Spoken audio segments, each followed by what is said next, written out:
Nagsimula ang anime sa mga sundalo na nasa kabundukan na nag-aabang sa pagsalakay ng mga kalaban. Sa utos ng pinuno ay matapang na sumugod ang mga sundalo, ngunit lugi sila dahil gumamit ng kanya ng mga kalaban saka wala din silang taguan kaya madali silang nababaril ng mga kalabang nakaposisyon na may gamit pang Gatling gun. Tinamaan ang bida na si Sugimoto ngunit hanggang sa huling hininga ay nakipaglaban ito na nagawa pang matalo ang isang grupo ng mga kalaban. Matapos ang digmaan ay nagpunta sa ilog si Sugimoto para maghanap ng ginto. Nang tanungin siya ng matanda kung bakit sa kabila ng husay sa pakikipaglaban ay wala pa rin siyang mga medalya, kaya giit ng bida na ito ay dahil sa may pinaslang siyang superior niya na hindi niya gusto ang ugali. Nang magkwento ang matanda ng tungkol sa ginto ay naging interesado ang bida, dahil ayon sa matanda ay napakadali lang makahanap ng ginto noong unang panahon, at iniimbak ito ng mga mayayaman kaya ang panahong iyon ay tinawag na Gold Rush. Ngunit di nagtagal ay nagawang manakaw ng isang lalaki ang lahat ng nakaimbak na ginto sa pamamagitan ng karahasan. At di kalunan ay pinaghahanap ng mga pulis ang nasabing lalaki kaya itinago niya ang mga ginto sa ilog ng Hokkaido, ngunit nadakip pa rin siya ng mga pulis at hinatulan ng kamatayan bago pa masabi sa mga kapamilya niya kung saan niya itinago ang mga ginto. Dagdag pa ng matanda na hanggang sa ngayon ay pinaghahanap pa rin ng mga tao ang mga ginto, ngunit ang tanging clue lang na naiwan ay ang mga tato na nilagay ng lalaki sa mga kasamahan nito sa kulungan. Pero nang mabalitaan daw ng mga pulis ang tungkol dito ay ninais nilang makrack ang code mula sa tato kaya dinala nila ang mga preso sa kagubatan ngunit nanlaban ang mga preso kaya napaslang ang lahat ng mga pulis at hindi na natagpuan pa ang mga nakatakas na bilanggo. Nabitin ang bida dahil hindi na daw alam ng matanda kung ano ang sumunod na nangyari, kaya naisip na lang ni Sugimoto na kwentong barbero lang ito. Sa pagpikit ng bida ay naalala niya ang namayapang kaibigang si Toraaji na ibinibilin sa kanya ang asawa at anak saka ipinaubaya na rin sa kanya ang paghahanap sa nasabing ginto bago ito masawi. At nang pagmulat ng mga mata ay tinutukan siya ng baril ng matanda dahil marami na daw nalalaman ng bida ngunit hindi natakot si Sugimoto. Bagkus ay itinutok pa ang baril sa sarili bago supukin ang matanda na agad na nakatakbo ngunit dahil sa nangyari ay naisip niyang baka totoo nga ang alamat na ikinwento nito kanina. Naisip ng bida na kailangan niyang paslangin ang matanda,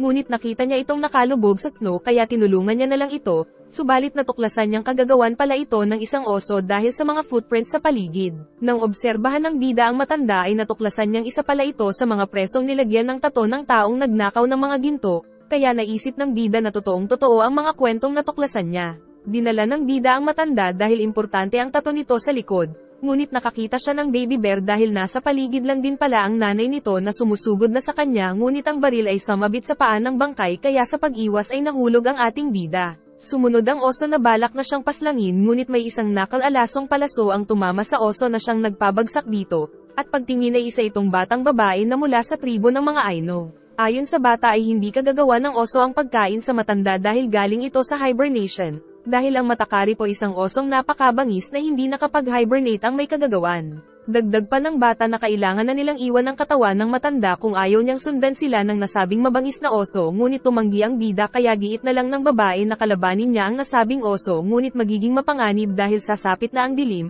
kaya ikinwento ni Sugimoto ang alamat sa babae para tulungan siya nito. Agad namang naniwala sa kwento ang babae, dahil isa pala ang tatay niya sa mga napaslang ng nasabing salarin sa pagnanakaw ng mga ginto, kaya naman gumawa ng apoy ang dalawa upang magsilbing liwanag para makakita sila, at gagamitin nila ang katawan ng matanda para magpunta sa liwanag ang mabangis na oso. Dagdag pa ng bata na kailangan nilang panatilihin ang apoy dahil tiyak na may kalamangan ng oso kung madilim ang paligid kaya nanguha pa sila ng mga panggatong ngunit pagbalik ng bida ay nandoon na pala ang oso na agad siyang inatake. Sinuntok niya ang oso ngunit walang talab, kaya sinabi ng bata na ang kahinaan daw nito ay sa tiyan. Masyadong madilim ngunit kumpiyansa ang bata na tatamaan niya ang oso, pero ayaw ng bida na magpatulong dahil baka siya daw ang tamaan ng pana na may lason. Tumira ang bata ngunit nabaluktot lang ang palaso. Kaya siya ang naging puntirya nito habang nakakapit ang bida sa ilalim ngunit kalaunan ay nahulog din. Bago pa man malapan ng oso ang babae ay sumugod naman ng isang lobo para ipagtanggol ang batang babae sa napakabangis na hayop. Naglalaban ang dalawang hayop habang si Sugimoto naman ay inaasinta ang kahinaan ng oso subalit bigo siya kaya sinugod siya ng halimaw ngunit gamit ang patalim sa dulo ng baril ay nagawa niyang mapaslang ang nakakatakot na oso.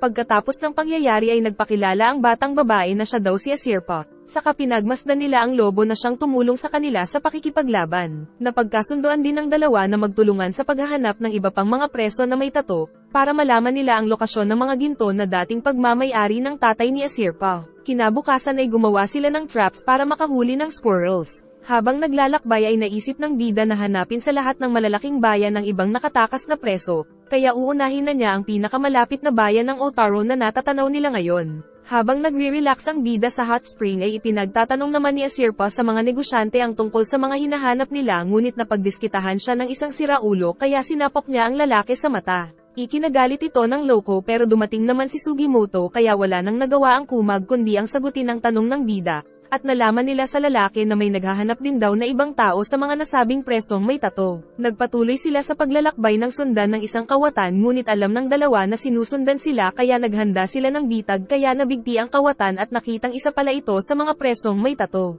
Nang magising ang kawatan ay idinrowing nila ang tato nito subalit biglang may bumaril dito mula sa malayo kaya dali-dali silang gumawa ng smoke screen. Sumugod ang kalaban ngunit nahuli ng bitag ang baril nito, dahilan para makalapit ang bida at makipag-hand-to-hand combat nang malaman na ang kalaban niya ay isa ring sundalo mula sa 7th Division Corps na pinakamalakas na army. Pagkatapos magpakilala ng isa't isa ay sumugod ang kalaban ngunit nagawa ng ating bida na manalo pero pinigilan siya ni Asirpa na paslangin ito, dahilan para makabawi at makatakas pero binato siya ng baril ng bida na siyang ikinahulog nito sa bangin. Pagsapit ng gabi ay sabay na naghapunan ang dalawa sa loob ng tent, habang ang nakalabang sundalo ni Sugimoto ay nakita na ng mga kasamahan nito.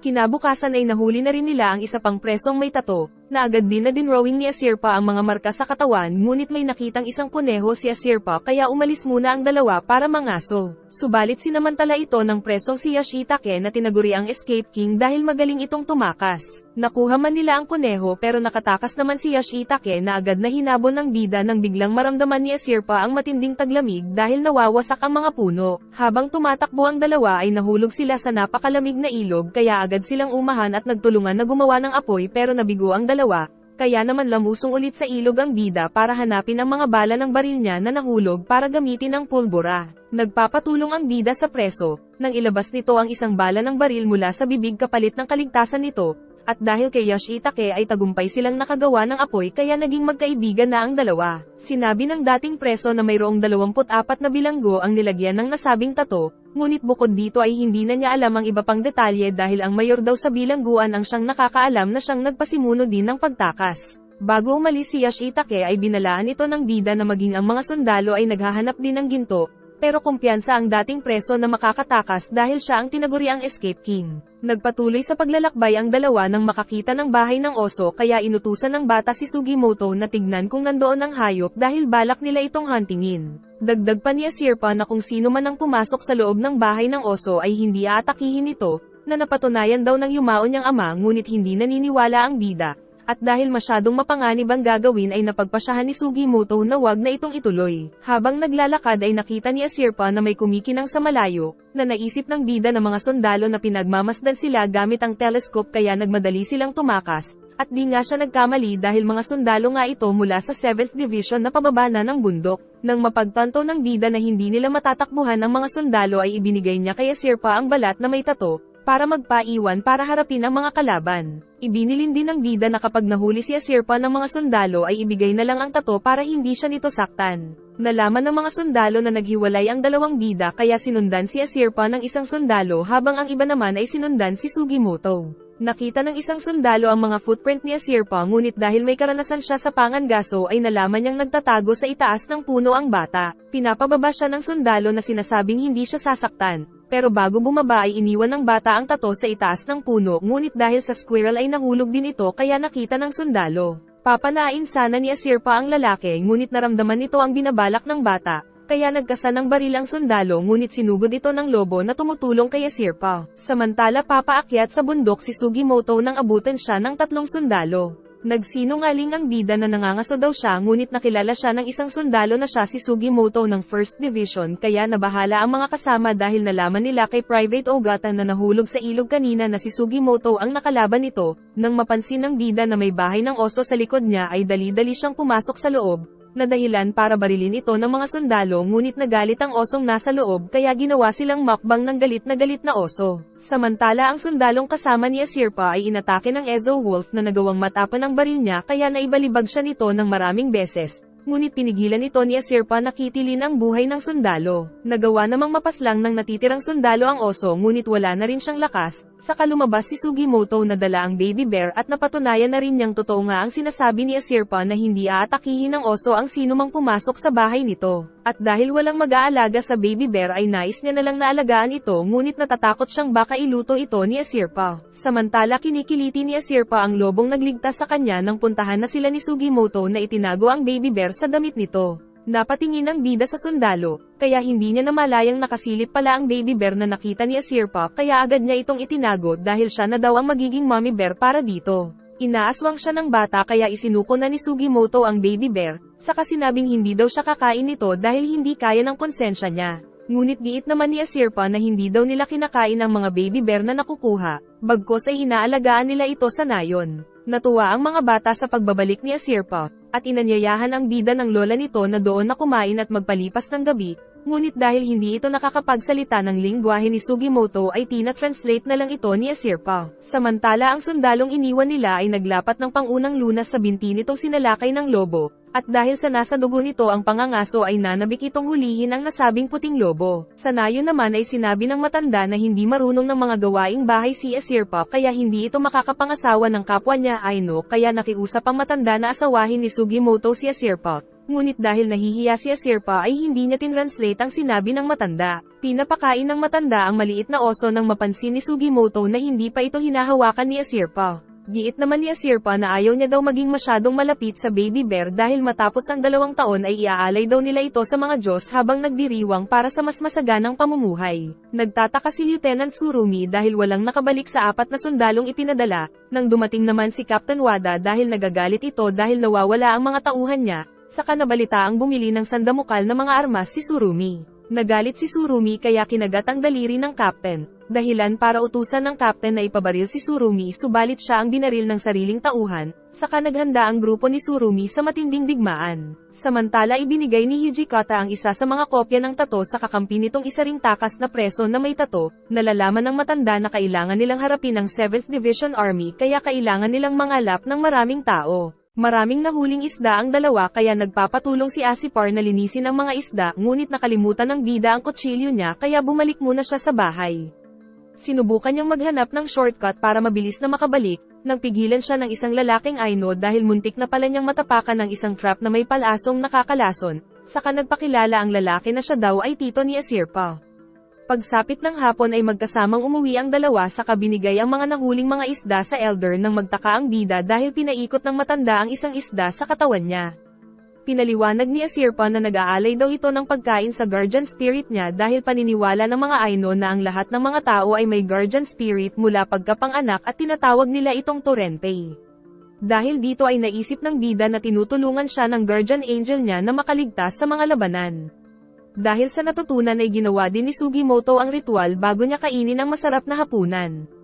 Naisip ng bida na mas masarap ito kung may miso, ngunit nandidiri si Asirpa dito dahil mukha daw itong pop. Kaya nang bigyan ng bida ang lola ni Asirpa ay naglabas ang babae ng pamakpok sa pototoy ni Sugimoto. Kinabukasan ay lumapit ang mga bata na binigay ang isang stick kay Asirpa dahil maglalaro daw sila ng takutan gamit ang stick. Pinasubukan ito ni Asirpa kay Sugimoto habang nasa loob ang mga bata, ngunit hindi sila natakot sa ginawa ng bida. Nang si Asirpa na ang gumawa kasabay ng nakakatakot na boses nito ay nag-iyakan ng mga bata. Kaya naman sinubukan ulit ni Sugimoto pero nag-alisan na pala sila at iniwan na mukhang engot ang bida. Kinagabihan ay narinig nila ang alulong ng lobo kaya naikwento ng tito ni Asirpa na natagpuan daw noon ng mag-ama ang isang batang puting lobo na pinangalanan nilang Ritor, at mula noon ay naging kasama na ni Asirpa si Ritor sa pangangaso. Ngunit isang gabi ay narinig ni Ritor ang alulong ng mga kauri nito kaya nagpa siya itong bumalik sa angkan niya at naiwan si Asirpa na malungkot. Dagdag pa ng tito na mula noon ay hindi na muling ngumiti si Asirpa subalit mula nang magkakilala daw sila ni Sugimoto ay nagbalik ang mga ngiti sa mukha nito, ngunit habang natutulog pa ang lahat ay umalis nang walang paalam ang ating bida. Kinabukasan ay naiinis si Asirpa sa pag-alis ni Sugimoto nang walang paalam ngunit masama din ang kutob niya kaya nais niyang hanapin ang bida. Nagbalik si Sugimoto sa spa para makibalita sa mga pangyayari, nang sabihin ng lalaki na sugatan daw ang isang empleyado matapos itong atakihin ng isang customer na may kakaibang mga tato. Kaya naman agad na nagpunta ang bida nang bigyan siya ng makakain ng ale habang naghihintay na talaga namang swak sa panlasa niya. Biglang sumilip ang dalawa pang nakasuot ng uniforme na agad namang sinugod ni Sugimoto hanggang sa mapabagsak ang isa, ngunit marami pala ang nag-aabang sa labas kaya hindi na siya nakapalag. Bago pa man nila mapaslang ang bida ay dumating naman si Lieutenant Tsurumi na nagpakilalang ang Grim Reaper daw ni Sugimoto. Dinala ng mga sundalo ang bida sa base nila kaya sinubukan nitong magpaliwanag kay Tsurumi nang alukin siya ng lieutenant ng matamis na pagkain. Nasarapan naman ang bida sa pagkain ngunit ibinunyag na ni Tsurumi na tauhan niya ang nakalaban ni Immortal Sugimoto na nahulog sa ilog, kaya naman sinubukan magpalusot ng bida na hindi siya ang hinahanap nila. Subalit giit ni Tsurumi na nakita niya na daw dati sa gitna ng digmaan ang bida kaya natutukoy niyang ang kaharap niya ngayon ay si Sugimoto. Sa kasamaang palad ay hinahanap din pala ni Tsurumi ang mga ginto at alam din niyang hawak ng bida ang isa sa mga tato na magsisilbing mapa para malaman ang lokasyon nito subalit mariin pa rin itong itinatanggi ni Sugimoto. Samantala ipinaamoy ni Asirpa kay Ritar ang mabahong medyas ng bida para malaman nila kung nasaan ito. Inaalok naman ni Tsurumi si Sugimoto ng kaligtasan nito kapalit ng pagsisilbi nito sa kanya dahil nauubos na daw ang mga tao niya. Plano pala ni Tsurumi na gamitin ang ginto para makabili ng mga kagamitang pangdigma sa mga Amerikano upang makontrol niya ang lugar ng Hokkaido subalit hindi sang-ayon dito ang bida na siyang ikinagalit ng lieutenant. Nakarating na sa bayan sila Asirpa nang malaman ang lokasyon ng bida sa tulong ni Ritar subalit si Yoshitake ang natagpuan nila dahil nagkapalit pala sila ni Sugimoto ng medyas. Nalaman ni Asirpa kay Yoshitake ang balita tungkol kay Sugimoto na dinakip daw ng 7th Division ng mga sundalo kahapon kaya pinagbantaan siya ni Asirpa na papaslangin kung hindi siya dadalhin sa kinaroroonan ng bida. Sinubukan namang tumakas ni Yoshitake mula kay Asirpa ngunit agad siyang nahuli ni Ritar kaya napagtanto na ng lalaki na hindi siya makakatakas. Samantala pumasok ang dalawang sundalo para pahirapan pa si Sugimoto, ngunit hinedbat ito ng bida. Nakarating na rin sa base ng mga sundalo sila Asirpa ngunit nagdadalawang isip si Yoshitake kung buhay pa ba si Sugimoto subalit buo ang loob ni Asirpa na magagawang makaligtas ang kaibigan. Kasalukuyang nakikipaglaban ang bida sa magkapatid na sundalo nang dumating ang mga kasamahan nito na siyang umawat dahil hindi pa nila pwedeng paslangin ang bida dahil sa mga impormasyon na nalalaman nito. Nakumpirma din ni Yoshitake na buhay pa si Sugimoto kaya nagplano na sila kung paano ito ililigtas. Napagkasundoan din ng dalawa na bibigyan ng parte si Yoshitake sa ginto na hinahanap ni Sugimoto kung tagumpay nila itong matatagpuan. Pumasok sa bintana si Yoshitake para kalagan sa tali ang bida pero dumating na naman ang magkapatid kaya nagtago muna si Yoshitake. Umalis ang isang kapatid para magbantay sa labas, ngunit nang mag-isa na lang ay agad itong sinugod ni Sugimoto, kaya narinig ng mga sundalo ang kaluskos at nakitang napaslang ang isang sundalo at malubhang sugatan naman ang bida. Nagmakaawa si Sugimoto na iligtas ang buhay niya kapalit ng lahat ng nalalaman tungkol sa ginto kaya dali-daling ipinag-utos ni Tsurumi na dalhin sa ospital ang bida, subalit pagdating sa labas ay pinagpapaslang ni Sugimoto ang mga sundalo dahil nagkunwari lang pala siyang may malalim na sugat dahil galing pala ang lamang loob sa katawan ng napaslang niyang sundalo kanina na siyang natuklasan din ni Tsurumi nang inspeksyonin ang bangkay. Sinubukan ni Tsurumi na habulin ang bida ngunit pinigilan naman siya ni Asirpa gamit ang pana nito kaya bumalentong ang sinasakyan nitong kabayo at tuluyan nang nakatakas si Sugimoto. Nang tignan naman ni Tsurumi ang kabayo niya ay nakita niya ang sugat kung saan tumama ang palason ni Asirpa. Pagbalik ni Tsurumi sa base ay sinunog din pala ito ng mga kaibigan ni Sugimoto kaya napagpasyahan ni Tsurumi na hayaan muna sila na makumpleto ang mga tato bago sila tugisin. Nang hihingi ng paumanhin ng isang sundalo dahil hindi daw nila nailigtas ang mga tato, subalit suot-suot pala ni Tsurumi ang mga ito.